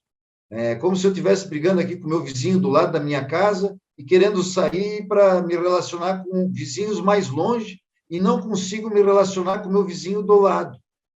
Então, a humanidade, nesse aspecto, eu vejo que ainda está padecendo, necessitando ainda de uma evolução geopolítica maior para nós sairmos com condições éticas e morais como civilização de um planeta com um nível um pouco maior. Eu vejo que nós não estamos ainda com essas condições éticas e morais como civilização planetária, né, para sairmos do planeta e, eventualmente, encontrarmos outras civilizações cósmicas. Né? Em termos, nós até podemos estar a nível científico preparado para isso, ok? Mas a nível ético, moral, jurídico também, né? Tu vê que o meu livro que aborda um direito espacial intergaláctico, esse é um direito inexistente ainda hoje. Não existe esse direito. As pessoas não estão discutindo isso ainda, né? E nós já estamos gerando tecnologia que nos dá a capacidade de sair da casa planetária.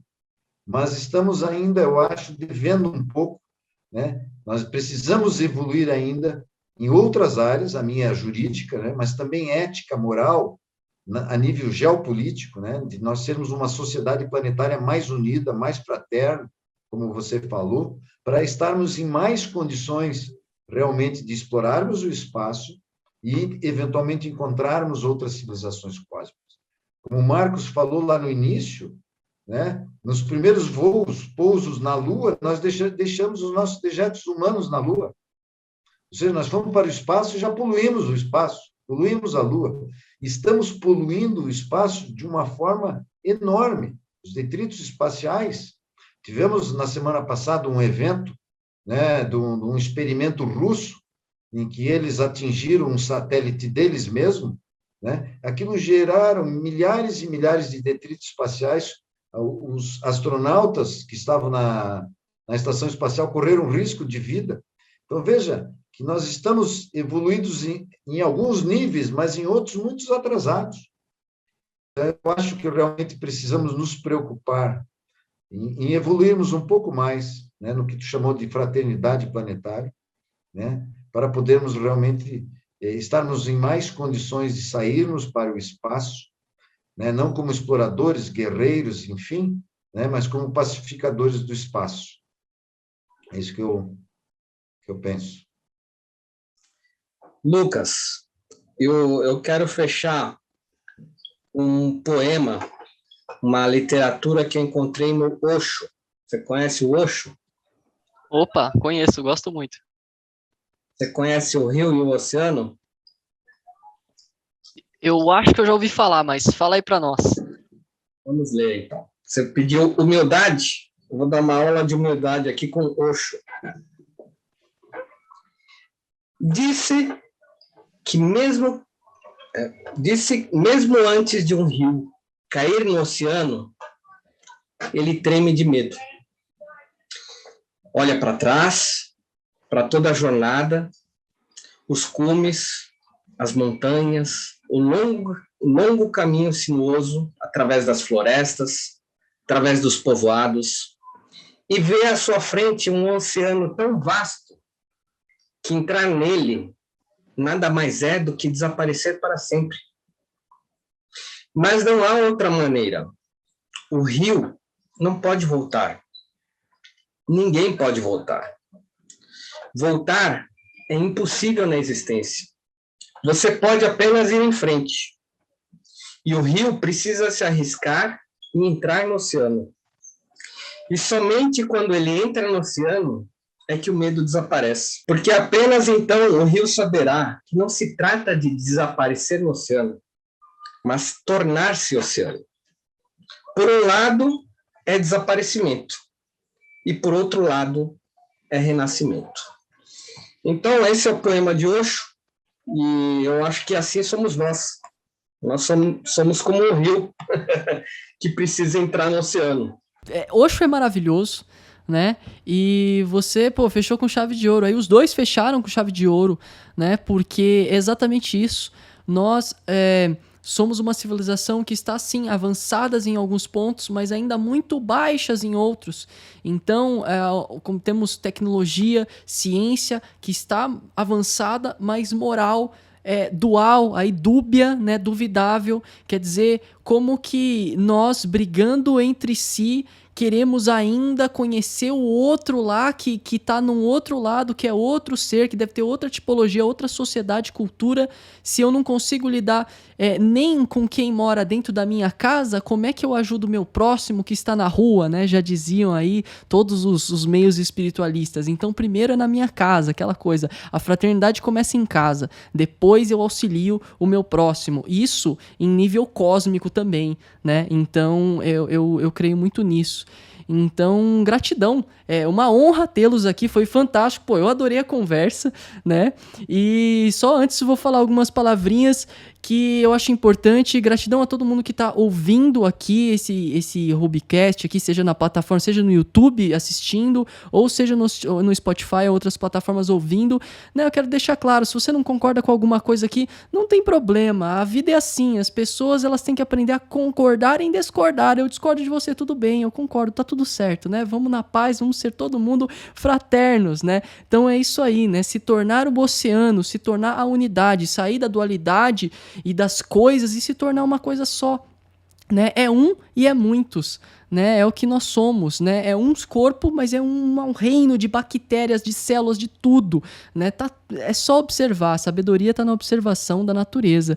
Então, gratidão, né? Marcos Palhares, Alexandre Brur, por tudo aqui, e eu queria deixar aí, né, se vocês quiserem divulgar aí, rede social, né, o que eu posso divulgar deles, eu vou colocar tudo aqui embaixo, tá, todas as informações deles, inclusive o livro do Alexandre, aqui eu vou colocar depois o link aonde encontra. Marcos Palhares também tem livrinho, mas é Kindle, tá, compra na Amazon lá, muito bom também, um livro sensacional, contando a história do Marcos, né, é um livro muito bonito, muito legal. Olha lá, ele tá com o livro aí, O Céu Não É o Limite, né? Então é isso. Vocês têm alguma coisa importante? Primeiro, Marcos, alguma coisa importante, evento, alguma coisa para divulgar, falar pro pessoal? Obrigado, Lucas. Obrigado pelo espaço, obrigado pela audiência que nos acompanhou. Quem quiser se aprofundar nas minhas histórias, eu tenho muitas histórias, é só entrar no meu site, que é o marcospalhares.com.br. E eu gostaria muito que quem estiver ouvindo me siga no Instagram, que é o Marcos R. Palhares, tem um R mudo de Roberto. Vai ser uma honra aí ter um canal, um acesso direto com todos vocês, né, para me seguir.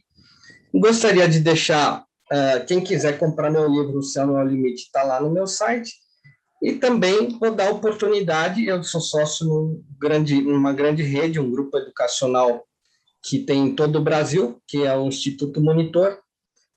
Eu vou deixar para toda a audiência do Lucas, né, quem quiser entrar no site faculdademonitor.com.br, fazer qualquer curso online, só mencionar que viu aqui na live do Lucas, né, e do Alexandre aqui comigo, pede o desconto que o Marcos Palhares, que é o dono, fala assim, eu quero o desconto do dono, não quero essas promoções baratas. E aí você faz um curso totalmente online aí da sua residência. São cursos desde administração, ciências contábeis, engenharia, produção, civil, enfim, escolha lá cursos de extensão, de tecnologia, e vai ser um prazer imenso tê-los lá como nosso aluno. É isso aí, Lucas. Obrigado. Maravilha, isso aí, gente. Aí, ó, deu a louca no patrão. Aí o desconto tá aí, tá no papo já. Fala aí, Alexandre. Olha, Lucas, eu queria agradecer muito aí a oportunidade que você nos deu.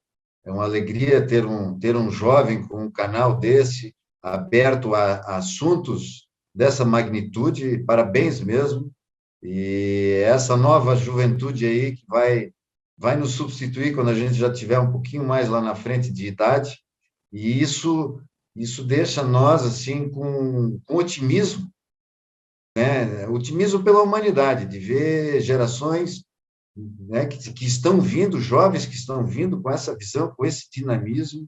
Então, muito obrigado aí pela oportunidade. Marcos Palhares, foi uma grande alegria, uma grande honra poder conversar, te conhecer pessoalmente aqui e conversar contigo, trocar ideias, e fico muito honrado mesmo. E para mim foi um grande momento, né, de estar com vocês, com a tua audiência, Lucas, e tu vai deixar os links dos meus livros, fico agradecido, né, e qualquer contato também que a tua audiência entrar, pode passar meu e-mail, mas a gente vai estar à disposição, né, e se você colocar o link, os livros estão no Mercado Livre, né, e estão todos no Mercado Livre, e só vou colocar no Amazon agora, porque a gente fez aquela edição desse livro em inglês, né? Então, como o Amazon vende para o mundo inteiro, então vamos botar na Amazon a edição em inglês, né? E mais uma vez, obrigado aí pela oportunidade, foi uma grande alegria reencontrar o Lucas. Grande abraço e continue com esse trabalho. Gratidão, gratidão aos dois, a honra é minha, né? E assim, eu desejo sucesso, muito abundância e prosperidade para vocês, para mim e para todos vocês que estão assistindo, porque, né, nós merecemos aí, né, sempre ter essa abundância, lembrando que a abundância é sempre trazer mais verdade e autenticidade para nossa vida, né? Quanto mais autenticidade existe dentro de mim, assim eu sou mais abundante. Então, gratidão a todos, e se você gostou desse vídeo, curte aqui, dá like, se inscreve no canal, tem muito vídeo, tem um monte de vídeos super legais aí, e é isso aí, pessoal, sigam aí a galera, todos esses dois aqui maravilhosos, tá todas as informações aqui embaixo, tá bom? E gratidão, um abraço a todos, até mais, falou pessoal.